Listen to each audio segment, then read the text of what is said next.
Hello friends, இன்றைக்கி நம்ம பார்க்க போகிறது ஸ்டோன் ஏஜ் பற்றி.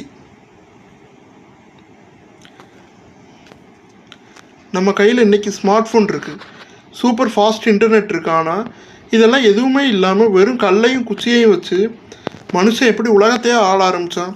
அதான் கற்காலம், ஸ்டோன் ஏஜ். என்னங்க கல்னு சொன்ன உடனே போர் அடிக்குதா? அங்கே தான் நீங்கள் தப்பு பண்ணுறீங்க. அன்றைக்கி அவங்க பண்ண இன்னோவேஷன் தான் இன்றைக்கி நம்ம ஸ்மார்ட் ஃபோனில் வந்து நிற்கும். முதல்ல கற்காலம்னா என்னன்னு பார்ப்போம். முதல்ல இதை தெளிவுபடுத்திக்கலாம். கற்காலம்னா ஏதோ ஒரு 10 வருஷம் 100 வருஷம் கிடையாது. மனுஷ வரலாற்றில் 99% கற்காலம் தான். இதை 3 பிரிவாக பிரிக்கிறாங்க.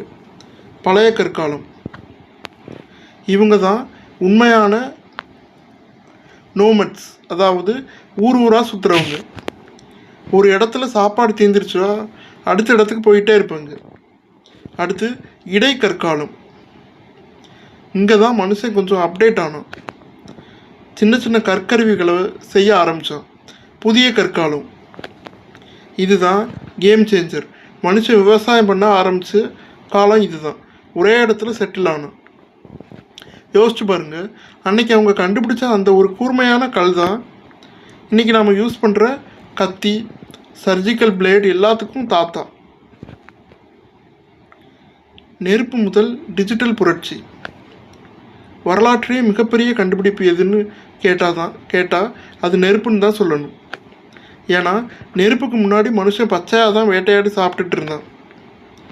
நெருப்பு வந்தது 3 விஷயம் மாறுச்சு.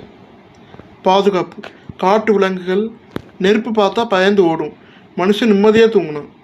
சமையல், உணவை சமைச்சு சாப்பிடும்போது செரிமானம் ஈஸியாச்சு, இதனால் மனுஷனோட மூளை வளர ஆரம்பிச்சது அப்படின்னு சயின்ஸ் சொல்லுது.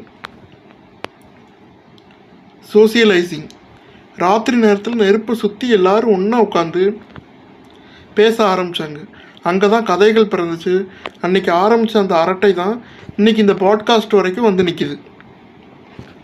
குகை ஓவியங்கள். சரி, அவங்க பொழுதுபோக்கு என்ன? அப்போ நெட்ஃப்ளிக்ஸ் கிடையாது, யூடியூப் கிடையாது. அவங்க குகை சுவரில் தான் வரைஞ்சாங்க.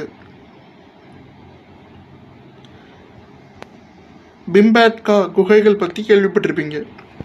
அவங்க எதுக்காக வரைஞ்சாங்க? நான் இந்த மிருகத்தை வேட்டையாடினேன் அப்படிங்கிறத அடுத்த தலைமுறைக்கு தெரியப்படுத்துறதுக்காக இருக்கலாம். இந்த விலங்கு ஆபத்தானதுன்னு சொல்லி கொடுக்குற பாடமாக இருக்கலாம். மொத்தத்தில் அன்னைக்கு அவங்க வரைஞ்ச அந்த ஓவியம் தான் இன்றைக்கி நாம் பார்க்குற ஹிஸ்ட்ரி புக். விவசாயமும் சக்கரமும். கற்காலத்தோட கிளைமேக்ஸ் தான் விவசாயம். அது வரைக்கும் சாப்பாட்டை தேடி ஓடின மனுஷன் தானே சாப்பாட்டை உருவாக்கணும். அப்படி நினச்சப்போ தான் நாகரிகம் உருவாயிருக்கு. அப்புறம் அந்த சக்கரம், முதல்ல பானை செய்கிறதுக்கு தான் சக்கரத்தை பயன்படுத்தினாங்க. அதுக்கப்புறம் தான் அது வண்டியாக மாறுச்சு.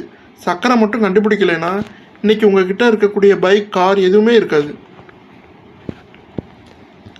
கற்கால மனுஷங்களை நாம் ஏதோ ஒன்றும் தெரியாதவங்கன்னு நினைக்கிறோம். ஆனால் அவங்க தான் இந்த உலகத்தில் உயிர் பிழைக்கிறது எப்படின்னு நமக்கு கற்றுக் கொடுத்தவங்க. கஷ்டமான சூழ்நிலையையும் எப்படி ஜெயிக்கலாம்னு அவங்கக்கிட்ட இருந்து தான் நாம் கற்றுக்கணும். இந்த எபிசோடு உங்களுக்கு பிடிக்கும்னு நம்புகிறேன். நன்றி.